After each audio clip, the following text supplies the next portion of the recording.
Then I don't think I see Bert with us today. Bert, if you're there, please speak up. Or Carol? Is Charlie with us today? He is not. Chris Morrissey, you're on the line. Would you like to say hello, Chris? Chris Morrissey with the San Jose Arena Authority. Thank you. And I don't see Dana. I don't see Derek. I don't see Edgar. I do see Elizabeth. Elizabeth, would you like to say hello? Hi, Elizabeth Hill from the San Jose Downtown Residents Association. Thank you very much. And Fred, I saw that you joined. We're just doing a quick introduction from the CWG members. Would you please say hello, just name and organization? Sure. Fred Buzo, San Jose Director for SPUR. What? Thank you very much. I don't see Jeffrey on the line. I do see Jim. Jim, would you like to say hello to the group? Jim Goddard, Shark Sports and Entertainment. Thank you, Jim. I don't see Larry. I don't see Nathan either. I do see Scott. Scott, do you want to say hello on behalf of Nathan? And Nathan is given his notice at the association, so you're stuck with me again. Scott Neese, San Jose. Oh, wow. Association. You're never retiring, Scott. Well, it's nice to see you here today, Scott. And then Charlie, I saw you join. Charlie, we're just doing a quick introduction for CWG members. Would you like to say? Thanks, Doug. I appreciate it. Charlie Foss, CFO at San Jose State. It's good to see everyone. Good to see you too, Charlie, and everyone else. Thank you. And so I did mention, that we do have the new Zoom meeting format today in response to some comments we've heard. So everyone's able to mute and unmute themselves. The chat feature is open at the bottom. Please use it. There's the raise your hand function, which is if you click on the reactions tab, there is a raise hand button underneath that. That's at least on the desktop app. There's something similar for the phone version. If you can't find that, put it in the chat. We'll tell you how to use it. Thanks. And if you're calling on a landline, please press 9 to raise your hand so we can call on you. And just a reminder to please let folks speak. Well, there's the part about being respectful, about letting folks finish, but also if you raise your hand many times, please let others raise their hand to speak before you do so we can hear from a number of folks. Next slide, please. So I'll get into this a little bit more detail later, but just a quick reminder about some of the upcoming meetings. So we'll talk more today about the socials that we're targeting for the CWG members for folks to get in person if circumstances allow in late July. We also have the upcoming regular CWG meetings that are roughly quarterly. So the next rounds in September and November. We're also working on, we're setting up a BART phase 2 community social, which is a broad public community meeting we're targeting to have in VTA's downtown block, targeting mid to late August, getting very close to finalizing that date. And also a reminder that the VTA Board of Directors meet the first Thursday of every month. So the next ones are in June, they're off in July, and then back in August. And Kristen will continue to email you for alerts for other meetings, things like when there's board workshops happening. Next slide, please. And also a reminder of those of us here on the external affairs team that are here to work with you to be your communicators, liaisons to the project. We have Bernice, who is the Director of External Affairs for VTA's BART project. I think you all know her. You'll get to talk with her a little bit later today. We also have Marissa Sanchez and Kristen May that work on the CWGs and external affairs generally. And then we have specific station stakeholder leads to focus on some of the more technical aspects.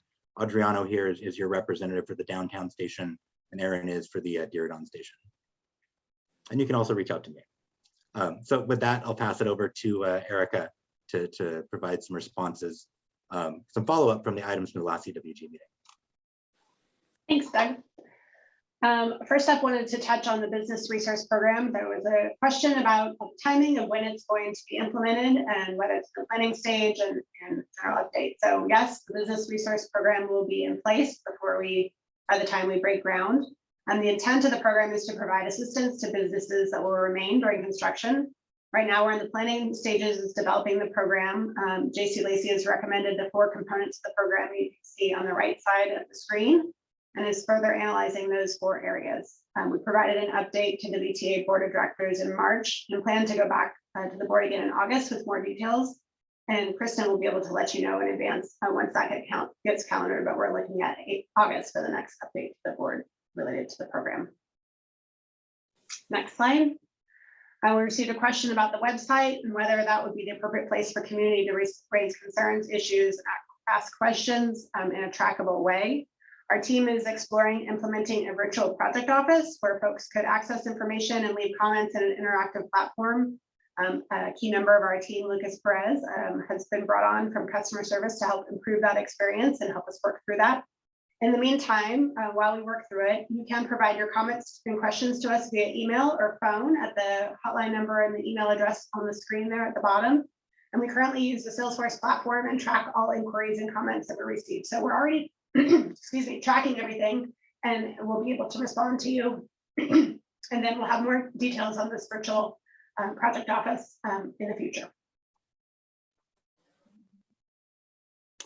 Thank you very much, Erica. So with that, we're going to jump over to the CWG discussion that I referenced earlier. I'll start by giving a recap of the roles of the CWG generally, and the members you know, what's generally expected of the CWG itself and the members. And then talk a little, and then Bernice will lead a discussion about what the chair has been historically for the CWGs in the process to select the chair.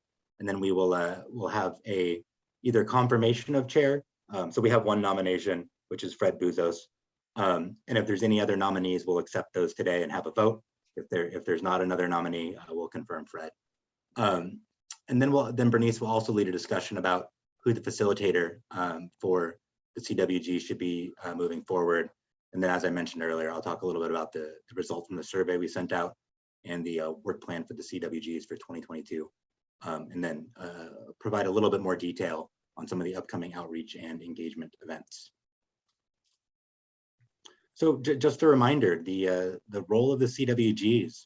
The CWGs are expected to be project liaisons who receive briefings on technical areas, also receive project updates to help build an understanding of the overall project and collaborate with VTA to contribute to the successful delivery of the project. So that's the overall CWG. And you as CWG members, the expectation is that you'll attend CWG meetings like you are today in order to become informed so that you can disseminate accurate information to the communities that you are a part of and represent. And then, you know, you're that back and forth conduit, right? So learn about the project, disseminate your community, share that back, be honest with us, provide feedback so we can do the things that are listed over in that last bullet on the left so we can work together to contribute to the successful delivery of the project. Next slide, please. So with that, I'll pass it over to Bernice to talk a little bit about the CW chair role and processes to select. Thanks, Doug. So I wanted to begin with that. We received some input. We had previously had a CWG chair for the 28th Street Little Portugal Station CWG, and we received a request for us to consider having CWG chairs for the other 2 CWGs. So we initiated the process and had that discussion last time and put out the opportunity for our members to either self-elect or elect someone else. And I just wanted to go over the role of what those future CWG chairs will do. They will help the VTA BART Silicon Valley team set up the meeting agendas, including helping us determine topics and any type of guest speakers. The meetings will continue to be facilitated by VTA, but we want to make sure that the chair is representing the CWG and helping us determine sort of the focus and the direction that we're going on with future meetings. They will also manage the member report out section. We received some input that we could do something to maybe encourage some more engagement by the members and have them feel more comfortable about reporting out both information that they've heard from the community or the organizations they're associated with or things that they have shared. So we're hoping that if the CWG chair leads that effort, that will encourage members to feel more comfortable and engage more in that report out section. This next term for the CWG chairs will begin in June and then go for a year through May of 2023. And we'll repeat that nominating process each year. So we did invite nominations for both the chairs and the alternates. And if we had more than one person either be nominated, then we will select that individual for an alternate role. And Doug, you mentioned that we do have someone that's been nominated. And so we can talk about how to proceed with that too.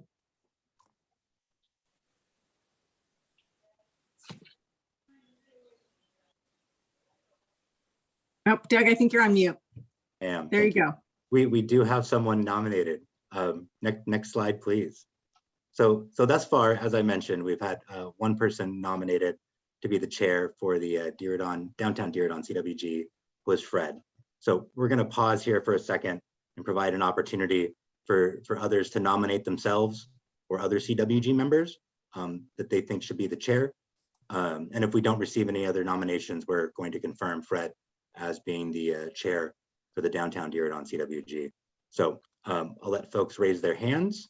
I see a thumbs up from Adina. That's probably in support of Fred, but I'll look for raised hands for other nominations or look to see those nominations in the chat.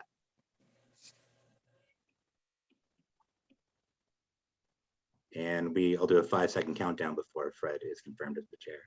5, 4, 3, 2, 1. Can we have a round of applause for our new chair for the downtown Diridon BART CWG, Fred Buzos? Congratulations, Fred. Would you like to say anything to the group? No, just yeah, thank you for for thinking of me, and yeah, just hope to be able to just really sort of act as a convener in a sense and a facilitator. I know that I won't be facilitating the agendas, but beyond the meetings, just acting more as a facilitator between the CWG members and VTA. So thank you. Awesome. Yeah, I think facilitator in the way of facilitating conversations, right? And a conduit of information. Yeah, absolutely. So once again, congratulations, Fred. And I'm sure I and Bernice and the others look forward to working with you. Yeah, thank you. Next slide, please. So next up, Bernice, I can tee this up for you. You can just run with it. I'll go on with jump in. On the topic of facilitating, another bit of input. As you know, the last couple of years has been really challenging for all of us, working remotely, going from in-person meetings, and as part of that, we did make some adjustments on our Zoom meetings to try to have more visuals and get a little bit of a more personal feeling through those visuals. But we have received feedback in the virtual settings. We've had staff facilitating, and we did receive some feedback on bringing on a non-project team facilitator. And I just wanted to go over the role of the facilitator, and then we can talk about the next steps in engaging these facilitators. As Doug said, he's temporarily facilitating this meeting, but moving forward, we do want to have an outside facilitator, and their role will be facilitating the general meeting, keeping us on our agenda and keeping things on time and on track. We're very respectful of everybody's time and appreciative of the time devoted to these meetings. We want that facilitator to encourage open discussion when appropriate. The times when we're pausing between presentations or presenters have asked for feedback. We want them to guide productive, open conversations. We've never had a problem, but maintain the civil discourse. As I mentioned, this party will be a third-party facilitator, and right now our intent is we'll keep the CWG members informed on engaging this future facilitator. But I do want to confirm that this is what everybody sees and encourages as the role of facilitator, or if there's any additional input, we'd like to hear that now before we move forward with bringing on a future facilitator for the meetings. So Doug, do you want to facilitate that conversation?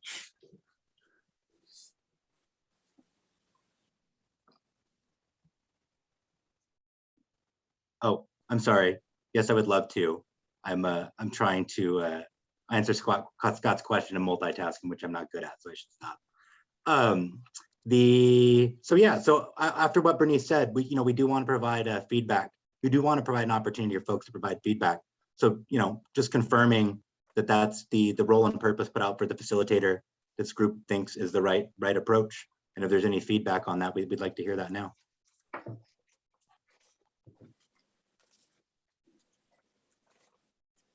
And hearing none, sounds like we're ready to move on. Yeah, and I just want to add, we are sort of following where VTA is at, whether meetings are in person. Right now we're still holding our board meetings remotely, and I think we mentioned that later in this presentation today. So we'll continue following suit with what VTA is doing related to COVID and in-person meetings. We are hoping and want to be able to have in-person meetings, or if we can maybe even do a combination of hybrid in the very near future. So we're hoping for that as soon as we're allowed to.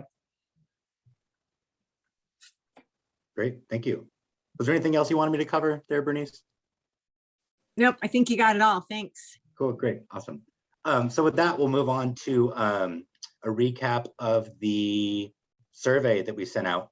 We sent this out to all CWG members, the Diridon Downtown CWG and 28th Street Little Portugal and Santa Clara. In total, we got 15 responses, so definitely not responses from everyone. But some of the things that we heard that folks want to hear about in upcoming CWG agendas. There's the theme related to real estate and station area planning. So real estate and TOD, station area planning and adjacent development, the top two from the response we received. Then information about construction planning, and the construction transportation management plans, which Erica is going to get into the construction transportation management plans, CTMPs, later in today's meeting. And then people would also like to hear about the pre-construction surveys and monitoring program. Next slide, please. So here you'll see a lot of the topics that we asked about in the survey are also in the 2022 work plan. And knowing what folks would like to hear about, helps us decide how much airtime to give to certain topics at each CWG meeting. And Fred, one of your first duties as the new CWG chair, we intend to work with you to vet and refine this work plan for 2022. And Adina, I see your hand up. Yes, please, Adina. Sorry, so being one of the people who did not get to fill out the survey in time, there are a couple of issues that did not get a lot of votes, but I suspect that Spur does, and there may be some others here that are interested in getting coverage of the transit connection rider experience issues, the last couple of items that didn't get votes out of the 6 people that voted from this group. Okay, thank you. We have that in the notes, so we can carry that forward and think about it. You can also talk with Fred, so when we work with him to refine the work plan, we can get it that way. And if other folks have similar thoughts, I encourage you to drop those in the chat so we have that immediate record. If you want to say something now, please also feel welcome, but we do want to keep moving down through all the topics we need to cover today. Yeah, like Spur is on record as being interested in those things, and I suspect that the Downtown Business Association is on record as being interested too. Fred, this is Rod Diridon. May I speak? Yes, Rod. Yes, please. I apologize. I don't know how to put the hand up here. I'm an old timer. I would support what you've just said and what Adina and Spur and others are supporting. One topic that you haven't talked about that's a little bit different focus is the need to eventually coordinate what you're doing with the downtown station effort, the Diridon station effort.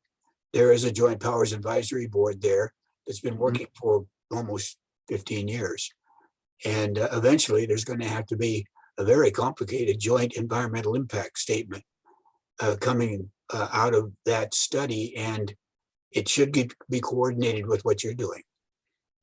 Could you bring a report back on that at a future meeting? Bernice, I think I need to defer that one to you. Will we bring a report back on a joint EIR between the DISC process and the Diridon BART station?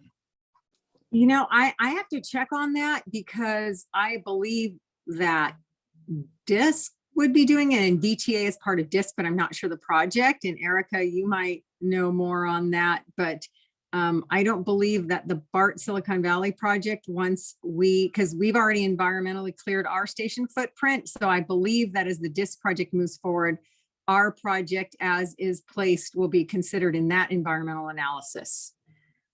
That is correct. And we are currently coordinating with the DISC project closely and coordinating our projects together. How would one keep track of the DISC project? I do know that there are the regular Diridon joint policy board, right? Policy advisory board, JPAP, which I believe you're on. Yes, and that would be the place to keep track of the environmental impact report. All right, thank you. Thank you. Adina, do you have your hand raised again? And you're muted, but I saw you shake your head, so I'm going to say that your hand is remnant, and we're going to keep moving. Okay, continuing with the survey results. So we also asked a question about, we asked all the CWGs, well, we asked, the survey went to everyone, right? So we break it down, results into all, and this CWG in particular. And we asked if you'd like to have an annual combined meeting, with the remaining meetings being three separate CWGs. And amongst all the CWGs, of the response we received, most folks said they like having both a mix of separate and combined meetings. And also, which is consistent with what we heard from the CWG members for downtown and Diridon. Do you like a mix of meetings? So we'll think about how we can combine meetings with other CWGs to accommodate that result. Next slide, please.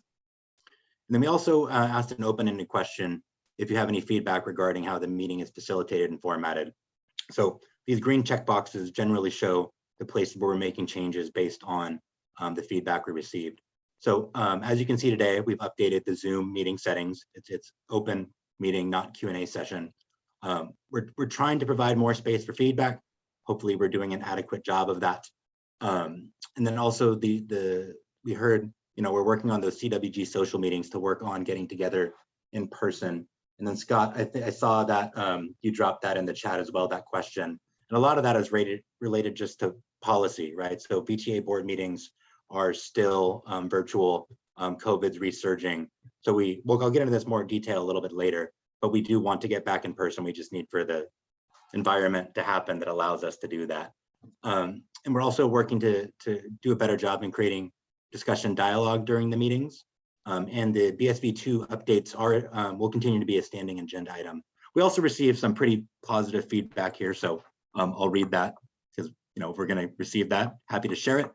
We heard things like the meetings are facilitated very well and have a great flow, and the format is done very well and professionally. And we also intend to provide a roster of the CWG group members with email addresses so folks can communicate with one another. We also just asked that if you don't want your email shared with other CWG members to not be on that list, to email Kristen so we know when we send that roster out, we can leave your email off. Next slide, please. And then we also asked which time of day should we host the CWG meetings. The majority of respondents, the most popular response of the people who responded was the current time. So we'll plan on keeping those. Next slide, please. Okay, and then we also, ways that we're incorporating the feedback that we received to date. We're working on minimizing the number of agenda items so there's more room for discussion. As you can see here, we've updated the Zoom format to be more open. There's the work to bring on the new facilitator that Bernice described earlier. There's the work to institute the new CWG chair, who we now have, who is Fred. And then there's the work to get back in person, which, we need the context to happen for that to happen, but it's on our radar very much to do that. And then some general community outreach updates. So there's always the project website where lots of information is available. And we do post information via social media channels, things like Facebook and Twitter. We also produce fact sheets. For the next couple of hours, Chris. Jim, I think that was, you were intentionally off mute, but if you'd like to say something to the group, please do. No, sorry about that. No problem. So we have fact sheets. There's currently fact sheets on project benefits. It's updated, and tunneling. Those are both available on the project website. And we regularly take those to community engagement events, things like pop-ups that I'll talk a little bit later. We have community meetings. There's the CWG meetings like you're in now, and there's broad community meetings that are, bigger, more oriented towards the general public. We have another one of those that I'll talk about. I'll mention again about that we're planning for it to be a community social at the downtown VTA block. We're also willing to do tailored group presentations. So if you have things like a neighborhood association, business association, advocacy group, and you'd like to get an update on VTA's BART project, please let us know. Let us know the dates you'd like us to be out there, the topics you'd like to be covered, and we can work on getting that put together. And we also have a hotline that's out there. Anyone can call in, ask questions, provide comments, and we'll respond accordingly. And then we're also close to sending out a mailer about an alignment survey, and that's basically going out to everyone within 1,000 feet of the alignment, and it's just asking them how they want to be communicated with. So like, do you prefer mail, email, that type of thing. Next slide, please. And then some more detail on the upcoming events. So we are going to be presenting at the Downtown Association's June 10th meeting, being led by Scott and the Downtown Association. My understanding is most of that meeting will be focused on VTA's BART project. There's also the CWG Summer Social that I mentioned that we're targeting for late August, which is expected to be in VTA's downtown block. Actually, I keep getting those mixed up. The one I just mentioned is the bolded one. That's the one on VTA's downtown block. The one above that is the CWG specific summer socials, where once we get into a context where we can actually meet in person again, we want to do that, but we first need to have the context created where we can meet in person again. We're also looking at tabling July through September in each of the station areas. The locations will probably be very similar to what we did for the station look and feel effort, which is the picture shown on the right. So for this particular area, we did a pop-up at Diridon Station, Caltrain's Diridon Station, and we also did one at the Sofa Farmers Market. And also the reminder, we want your help to work with neighborhood associations and local partners to help build awareness, right? That's basically the role of the CWG and the CWG members. Learn about the project, know about your communities, be a conduit in between to help us successfully deliver this project. Next slide, please. So let me pause there for any questions, comments, or discussion on anything I said. You can raise your head, you can drop comment, raise your hand, or drop comments in the chat.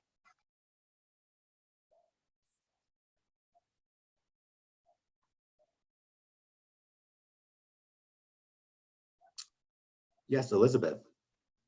Hi, the last time we had a meeting with our D3 office representative, we were told that the BART is now going back for a second assessment as to the options between the the dual board versus a single board. We were told that this is an independent assessment. It's not going to cause significant delay in the timeline in terms of completion of the project. Just want to kind of get another verification from the VTA directly. Bernice, I think that's over to you.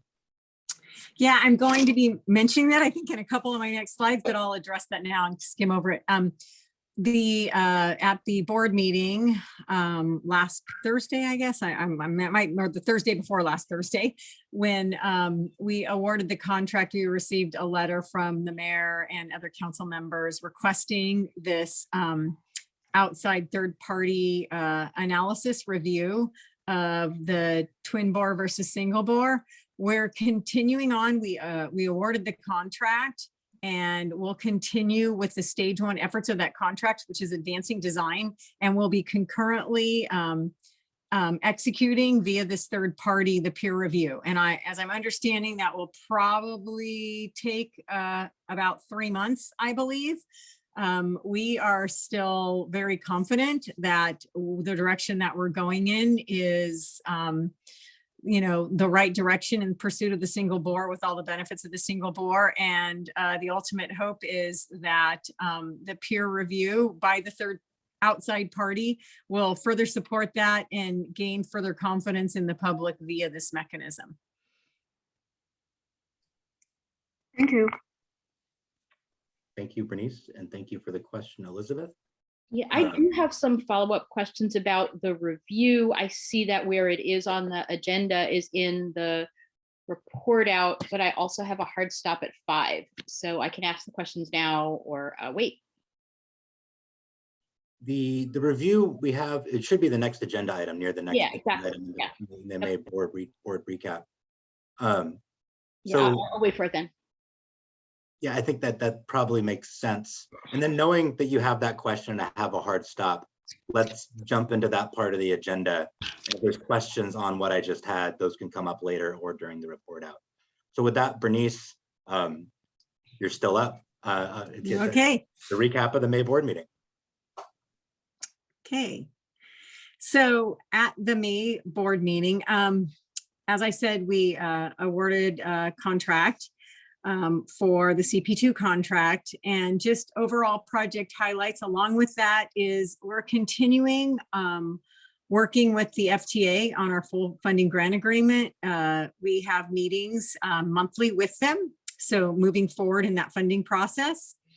We got an allocation for the project of $200 million in the Biden's proposed fiscal year 2023 budget. That brings a total from the federal government of $425 million allocated to the project, which is significant. We are proceeding with the property acquisition process. We're acquiring properties based on the need and the sequencing of the project. As you know, the tunneling currently is planned to go from the west to the east, so acquiring those properties in the order of need. We're continuing with our cooperative agreements with the cities of San Jose and Santa Clara. We've executed master agreements, and the first 2 co-op agreements with each of them, which cover the period of reviews to get all of the contract materials ready. And these next co-op agreements cover the period of integrating with the cities for their reviews, further design, and then into the period of construction. And we hope to have those executed in the next couple of months. We're continuing our technical coordinations with our city partners and other third-party agencies and utilities, and executing agreements with all the utilities to make sure as we proceed that the process and the contractor, everything basically is agreed upon before we advance to that point and need those agreements in place. And then we also did a stations workshop with Spur, the city of San Jose, and BART, very much talking about many of the aspects of the station, vertical circulation and stuff, and just features of the stations. Next slide, please. So there were a couple of meetings in a presentation in VTA's admin and finance, and there were the cost of the project that was brought up. And I believe I have brought up in a previous presentation about the FTA's risk assessment and what that was, looking at our application as part of the federal funding process. You submit an application, and in that application, you have your funding plan and a cost projection. We did that at a very early stage of the project, earlier than would have been traditionally through other federal funding programs where you submit your application at 30%, we were like 10%. So in light of that, when the FTA did their risk assessment, they added additional contingency because of the level of design, the earlier level of design, the more risk. So that was not necessarily unanticipated.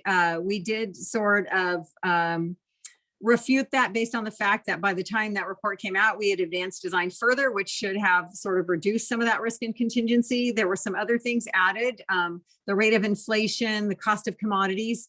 So part of our agreement and our funding and getting the letter of intent was that as we advance in this contract that we just awarded and get further in design and we start getting more indicative cost and then more cost certainty from the progression design builder, we will do a reforecasted cost and schedule projection.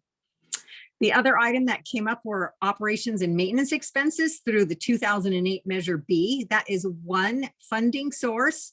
It has been collected since 2012, and we did not start using it in 2020. The current rate, it looked like there will be a time when Measure B funds will be depleted. So there are other revenue sources in place. So I just wanted to reiterate that O&M, the reference of the shortfall was specific to Measure B and not other possible funding sources that we can use for our agreement with BART to operate the system.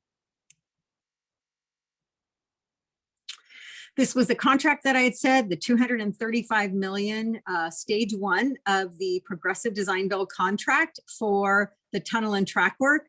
Progressive Design Build is a very good solution for mega projects like this, and it ultimately ensures more cost certainty because as you're advancing the design from that early level, you are working hand in hand, the owner and the contractor, with an open book process, looking at the design and some innovation options and the schedule. And it ends up at a point where they propose a cost and we advance that. That's why we'll have more cost certainty. There is an opportunity if there, for some reason, we refuted what those costs were, an off ramp to that. But we don't anticipate that happening, but it does ensure more cost certainty. So that's why the FTA is giving us that time period until October 2023 to get more cost certainty for us to project an accurate cost projection.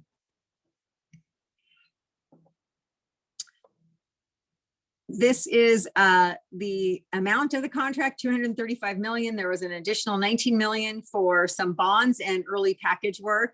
And then our next step will be the notice to proceed to investigate those design alternatives. The innovation and design alternatives were part of the proposals that VTA requested. And those, like I said, are opportunities to enhance the project design and look at cost savings and efficiencies in some innovations. And as we get that notice to proceed and start evaluating those, we will look at certain ones of those innovations that we will have the Progressive Design Builder advance.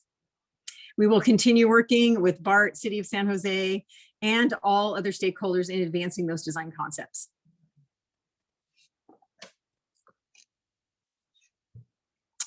This is the item that you brought up, the board request. As I mentioned, it came through our board meeting from the mayor and a couple of council members that we do a third-party analysis of a comparison between the twin bore and single bore tunneling methodology. I think there have been some narratives that $2 billion that I referenced related to those contingencies, that was attributed to the single bore. So I'm hoping that through this analysis, that comparison will demonstrate the facts about both twin bore and single bore, the risks, the cost, and all of those things that'll be part of that third-party analysis. These are our next major milestones for the CP2 contract, tunnel and track work. As I said, in about 3 months, we'll get some of those proposed innovations looking at cost effectiveness, enhancement to the project, innovative ways to deliver. In the fourth quarter of this year, end of the year and beginning of next year, we will be ordering the tunnel boring machine. We'll be doing some of the early utility relocations, building demolition, site prep, and begin excavating for the portal for the tunnel boring machine to actually enter into the area it'll be boring the tunnel. The third and fourth quarter of 2023 is when we will start the enabling works, the site prep. And then in the last part of 2023 and 2024, oh yeah, and I failed to mention, in 2023, prior to beginning construction, we will be doing the contract specific Ctmp, and that's the Construction Transportation Management Plan. We've done an overarching one, which has all the requirements, but that's at the point when we will know the contractor's means and methods of how they're going to deliver it. So then we will develop that plan. And that will be done prior to the heavy construction that begins the end of 2023, beginning of 2024 with the heavy construction and the second part of the CP2 contract. This is our overall procurement update. As a reminder, we have 4 major contracts that will comprise the phase 2 projects. The tunnel and track work is the largest of the contracts. We've gone over that schedule today. The other contract is a system contract. That RFP has gone out and notice to proceed will be sometime prior to the end of this year. The New Hall Yard and Santa Clara Station, we have a draft RFP out. That's why you see that check mark. And soon we'll have the final RFP out with a notice to proceed in kind of the third quarter of 2023. Because the stations build upon the CP2 contract, that actually has the green check mark, but we're pushing that out a little bit. So we want to make sure we can incorporate any of those innovations from the CP2 contractor. So we're sort of shelving that right now, and we'll have an update. The plan notice to proceed right now, though, is in about the first quarter of 2024. And I am happy to answer any of those questions. I think that you may have had about the peer review or any related items that I just covered. Yes, and Adina has her hand up, and I promised her in the chat I would call on her first. So Adina, please go ahead. Okay, yeah. So I have a couple of questions about the peer review and then the innovations discussion. So the way that it was put on the slide was that it was comparing single bore and twin bore. My understanding from what was put forward from the mayor and colleagues memo is that it wasn't just single versus twin, but also looking at the features and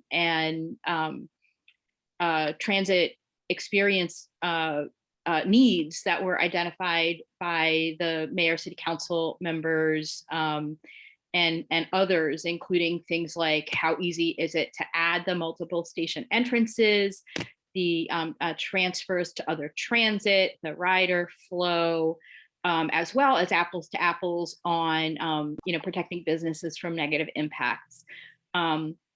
Do I understand that correctly, that those things will be looked at both in terms of the innovations around the single bore and then also around that comparison? I can't definitively say the depth, but it is more than just the tunnel. It's really the single bore scope project versus the previous twin bore, right? So it is more encompassing than just the tunnel because there's more to that project than the tunnel, right?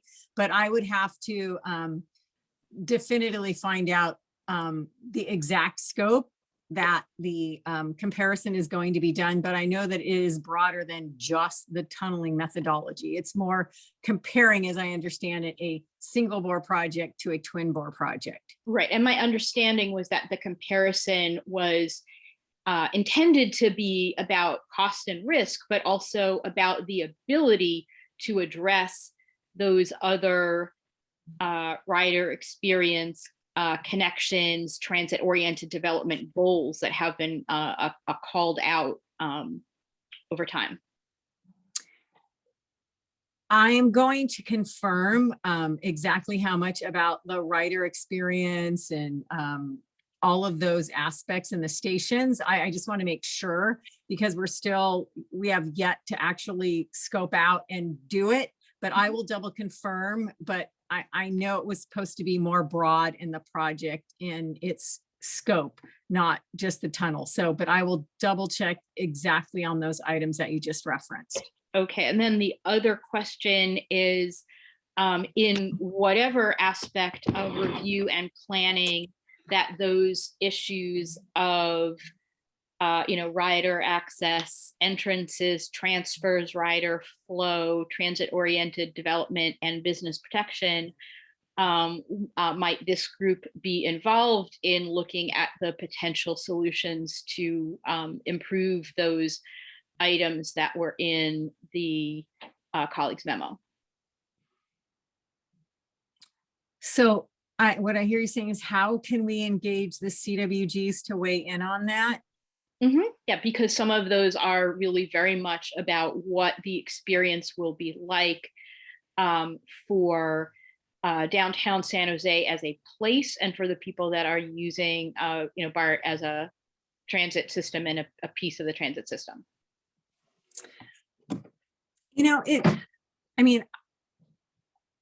It might be, I would say after we have that peer analysis, right, and we know sort of what those trade-offs are, then we could talk about, maybe having some kind of workshop with input.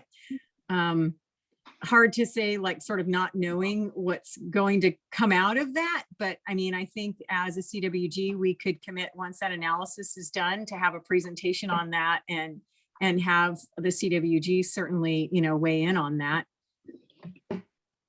Okay, thank you. Thank you, Adina. Thank you, Bernice. I'm just going to say from the request of someone in the chat, we stopped the screen share so everyone can see each other more easily right now. And if I remember correctly, the next hand up was Scott Nees. So Scott, you're up. Thanks, Doug. We were an advocate for the memo that came from Chair Jones and Directors Ricardo and Perales. We figured if we didn't address this single bore versus twin bore, our data was 4 years ago when we did this, believe it or not. Then it was going to come up again on phase 2. It was going to come up on each contract. We were going to just keep hearing about it.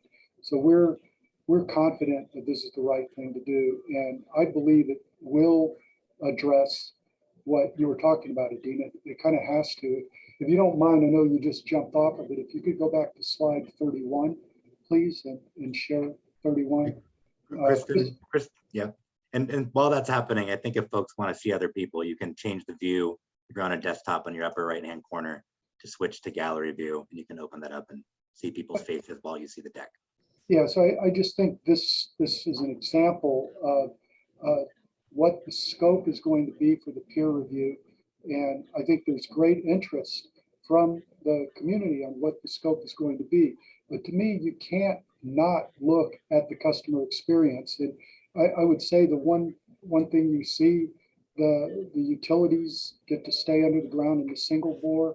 And although it's not depicted on this slide, and Bernice, I think that's an error that VTA should correct. On the twin bore, we had subway entrances on both sides of the streets. That's one of the advantages of the twin bore that we approved and studied all the way through. So the twin bore does have the south side entrance, and I believe that your graphic needs to show that. That's one of the things that's an advantage about the twin bore, and that's part of the peer review that we're undertaking. And you said that the facts matter. Well, the fact is that we had access from both sides of the street in the twin bore, and it needs to be depicted when you're showing stuff like this, especially at this level to the CWG. And those of us who remember that we've all got photos and drawings from the twin bore that show it on both sides of the street.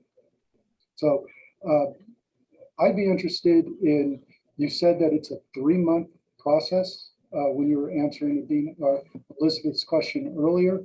So, you know, is that 3 months from today? Is that you're going to take a month to develop the scope, a month to create the who's on the panel, sharing who's on the panel, so that there's some confidence that it's going to be independent? I mean, if we're going to do this, let's do it right. Yeah, what I heard actually today was that the entire process to get the peer review completed would be about 3 months. So I'm not sure how that breaks down, and I can double confirm that, Scott. And I think your points, we appreciate your input on the drawings and the graphics. I think this was just a very simple representation that we're going to do this comparison. So I think it would be good for me to find out and respond to Adina on what exactly the scope will cover on the peer review, right? So that we can be more, what do I want to say?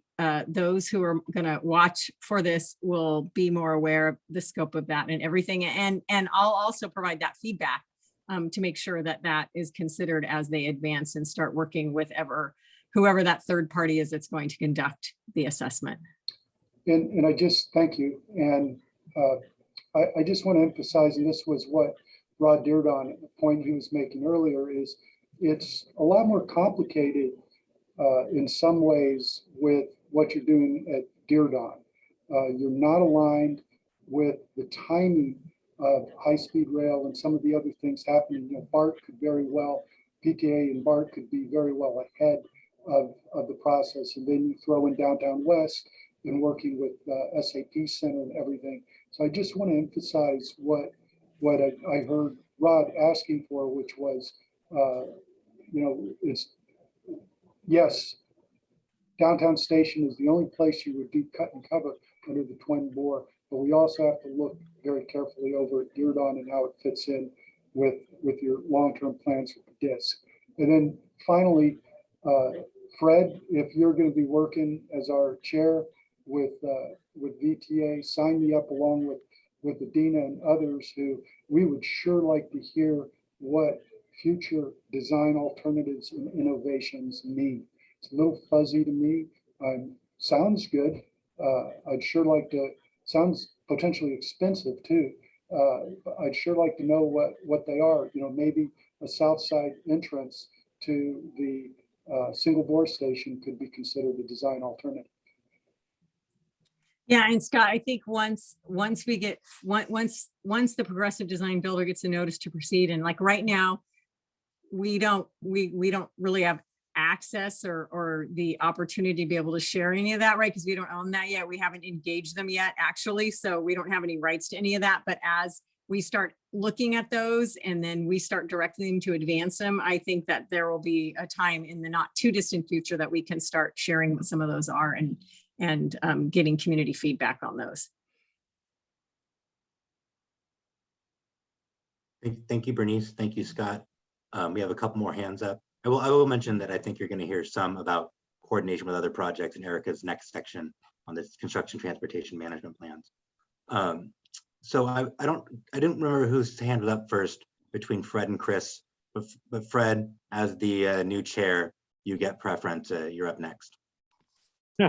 Okay. Yeah, no, I was just going to say, sort of echoing, I think what Scott and Adina, were saying. I think, yeah, this needs to provide some input into the, into the peer review process. I think at a minimum, we need to make sure that we bring back whatever's happening in this peer review process in a timely manner, so that whatever feedback they do give is done in a way that that is heard ultimately by the board and before decisions are made and whatnot. So timeliness is just going to be so important on this, and I want to make sure that we're committed to doing that. Great. Thank you for that, Fred. And you're in a great position to help shape that conversation when we revise the work plan for you, work plan for the CWGs in your new role as chair. So process is working as it should, hopefully. Thank you for that. Chris, you're up next. So Bernice, this is a question again in relation to the peer review about the efforts of the tunneling in relation to the twin bore, and Scott brought up the cut and cover. Is there a designation of areas where that would be happening? Of course, I'm thinking about the arena and any kind of disruption with a cut and cover. So is this peer review in relation to making comparisons to those throughout the system, or are we set on now on a single bore through the arena section where we won't see any street disruption during major street disruption during construction? I'm just trying to get clarification on that. So the peer review, because we had a project that was scoped with a twin bore tunnel configuration and had some associated cut and cover stations, right? And then we have the single bore with the stations basically occurring like a traditional building development, right, off street. It will compare that previously designed to a certain level, which that design would need to be updated, right? Because the codes and things were, I think that was done in 2008. So all of that would be considered, but it would be comparing the previously scoped project that as part of it had the twin bore tunnels and associated cut and cover stations. And then the current project that we've got our EPD application for, the single bore with the off-street stations, other than 28th Street, which is a cut and cover, but it's off-street. So could this analysis end up changing the methodology of what happens? You know, In I relation to can't say that. construction? You know, I don't know what the response will be to the analysis. I'm Okay. not sure. I think like there are, like I said, like what I'm hearing doing communications is there are lots of conversations that the cost increases are attributed to the single bore tunnel, right? So this third-party analysis will actually do a comparison between the two differently scoped projects, benefits and detriments, Okay, cost implications, cost savings, access, everything. And I do want to confirm that exactly everything that will be evaluated in the scope of the third-party review. okay, thank you. Thank you, Chris. And Adina, I see your hand is up on yeah. purpose. Yes, For that helping with last that question. follow-up question I have is that the entities that were interested in both the review and also considering the station entrances and so on included the city of San Jose and also a BART, and was wondering what role those entities would have in the peer review, as well as in the looking at the innovations that might relate to number of entrances, rider flow, transfers, and business protection. Thank you.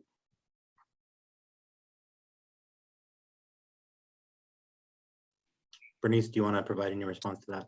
So, you know, we have BART staff. I think we have 25, over half a dozen BART staff that work side by side, ensuring that VTA is meeting all the BART facility requirements, right? They review all of the contract documents, all of the design, all of the specifications, and provide comments and feedback. And we have these manuals that we've worked with BART, taking in all the lessons we learned from phase one. So that's why they've been engaged from day one. As far as the peer review, I'm not sure the individual roles. I think because it's an independent third party, I know that I think BART will weigh in on who does it, I believe, but then I think we're going to make it very certain that it's like hands off in a way so that it's totally, what do I want to say, objective and seen as such by those that are going to interpret and receive the results, right? So I think it'll be an agreement about who conducts it, but I'm understanding like those that are directly involved, like, you know, VTA and the BART project, we will not be involved in the actual review to make sure that it's independent and as objective as possible.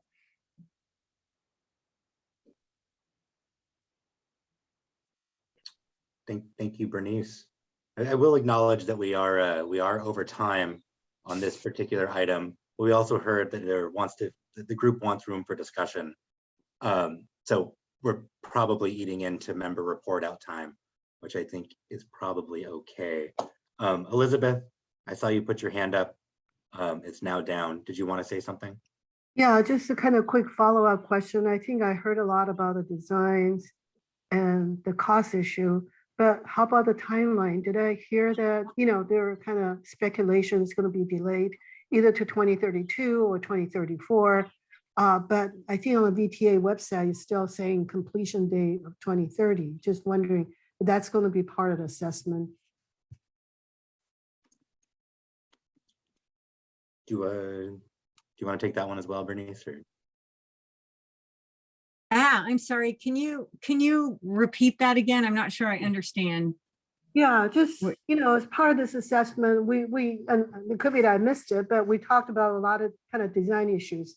But how about the timeline? You know, is VTA gonna, are you likely to move it back to 2032 as a completion or even 2034? So I think part of the assessment, I think, is going to look at everything, right? Like if you were to pick up and do whatever, a different configuration, what would the implications be for cost and schedule? What would the implications be for going in the direction that we're going in?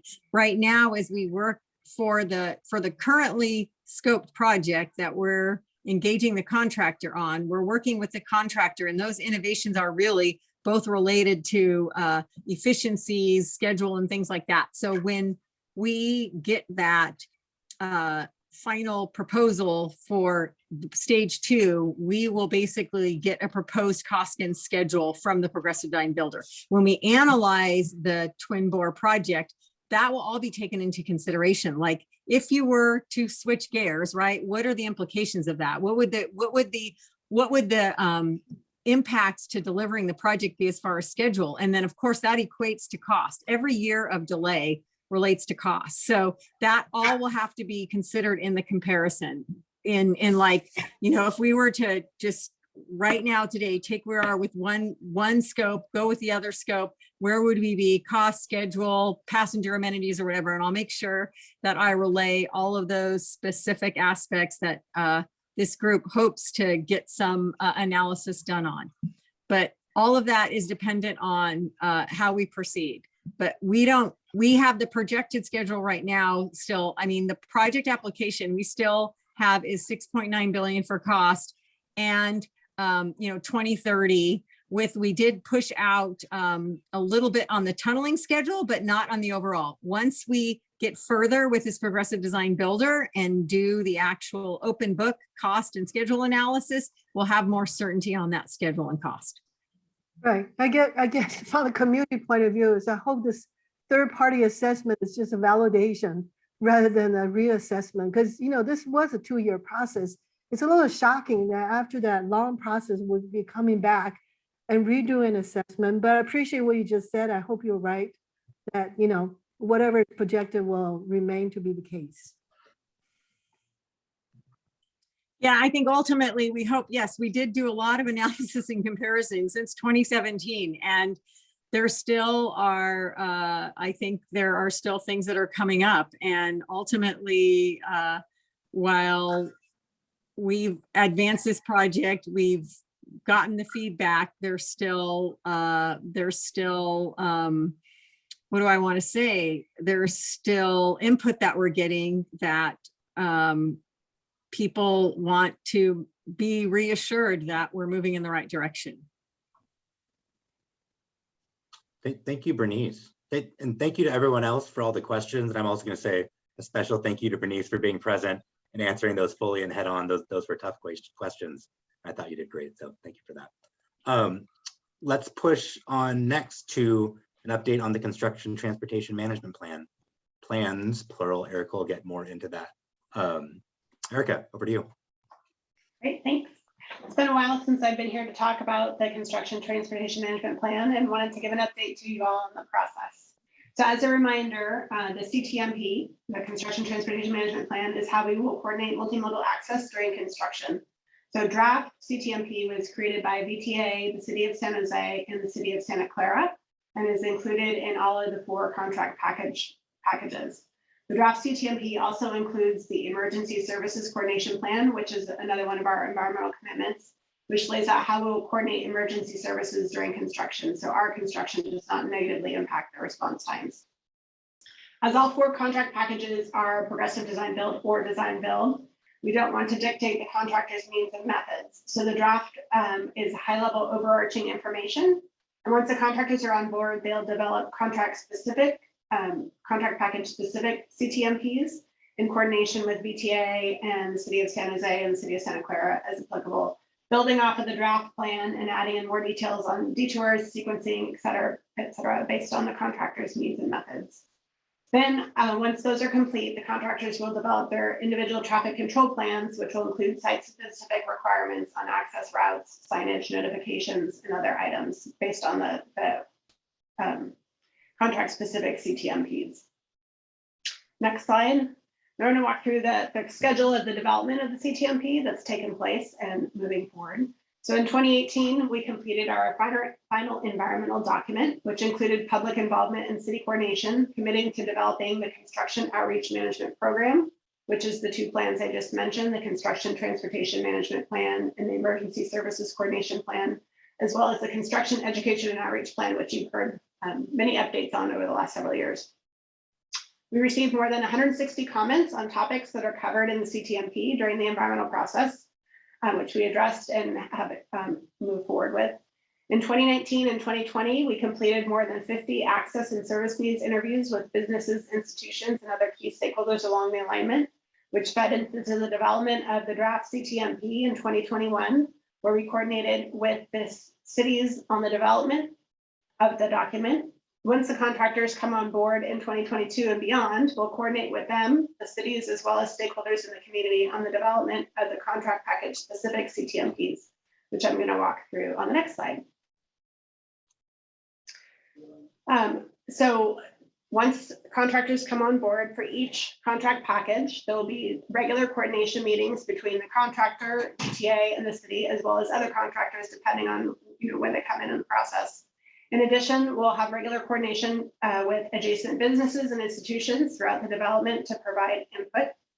And then we will also have some community engagement where we will present the draft contract specific CTMP for input for our consideration, as well as information related to work hours necessary to complete the project. So we'll have engagement on all levels related to these future plans. Each contract package will have their own CTMP and or CTMPs, depending on the development. For the first contract, contract package 2, we anticipate multiple CTMPs as when they start to construction, as Bernice mentioned, they're interested in starting early works packages in late 22, early 23. They're not going to know what they want to do at the far end of the alignment on the east end. So we'll start with smaller chunks of construction contract specific CTMPs, and we'll be working through that process. So I'll be back in the future with more updates on the first specific CTMP, CP2 specific CTMP, and future CTMPs. Happy to answer any questions you all have.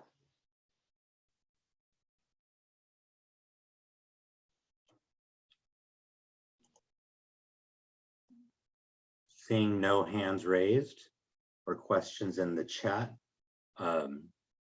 Thank you, Erica. And we might have just gotten caught back up on meeting time. Okay. Okay, I'll do my countdown again just to make sure. 5, 4, 3, 2, 1. Okay, great. Now's the moment for CWG member report back. This is where we want to hear from you. Whatever you want to share, whatever questions you want to ask. The floor is yours for the next 15 minutes. I'm going to reserve the last 5 minutes for next steps. Although, and for this, I think, well, Kristen, let me ask a question. We can have this up so everyone can see the CWG members' names. We can also take this down so we go to gallery mode. People can also put it in gallery mode themselves.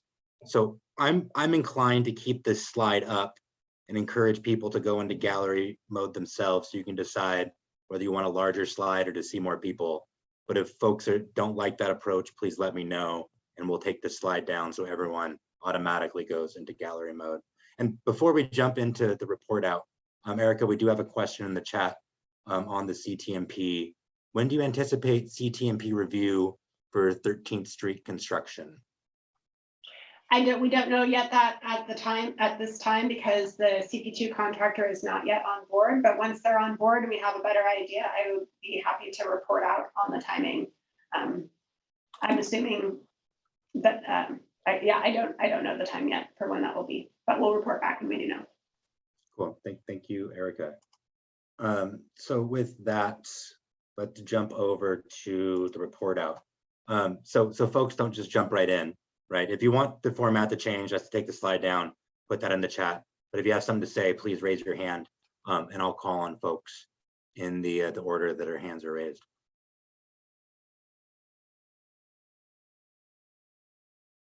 Chris, yes, please. Oh, Chris, you're on mute. One thing I haven't mentioned in previous meetings is that at a staff level, we hold monthly Arena Events Operations Committee meetings. And at those meetings, it's all staff level, Department of Transportation, San Jose Police Department, SAP Center Management, some other agencies, as well as the VTA. And so typically every month, a representative from the VTA does attend and provide an update on the BART project. So I just want to advise the committee about that, that's happening as well. This kind of discussion at some level is happening at the staff level as well. Absolutely. I've been to one of those in the past, and Marissa and Kristen Yes. have them now. So thanks for sharing that with the group, Chris. Sure. Anyone else? This is the time for you to speak, and we want to make sure to provide you that opportunity.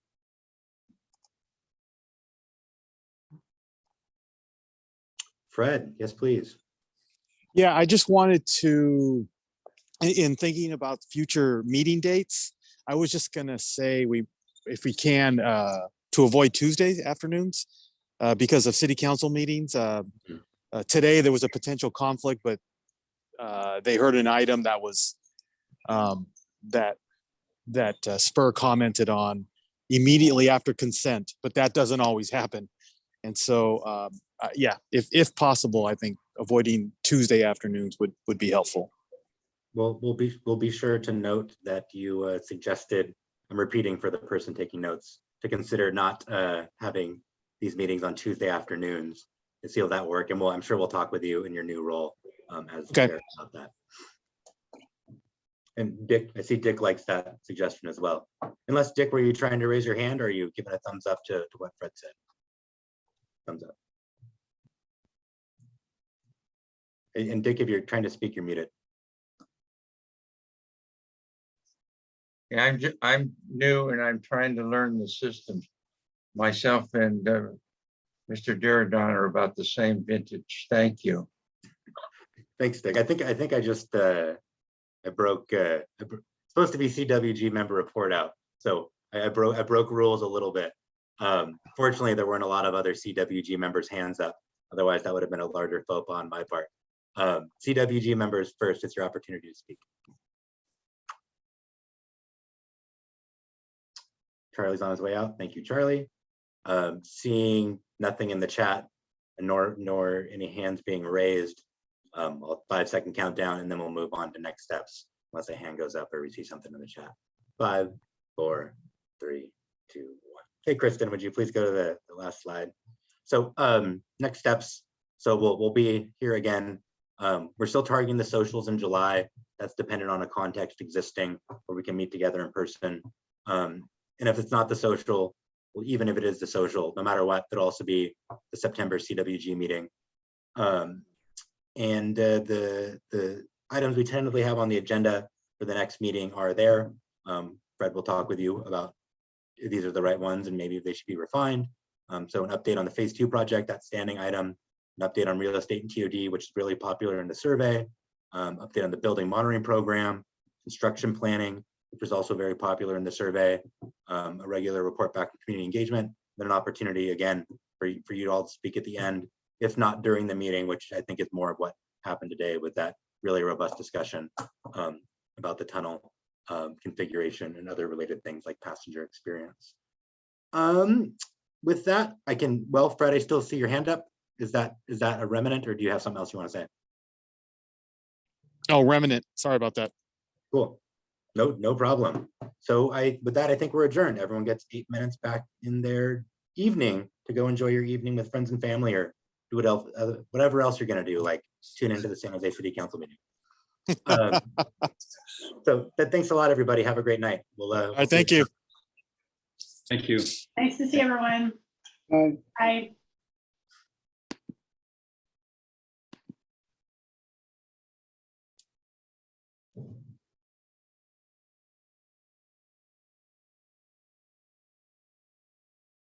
Okay, we're the last ones left, Drew.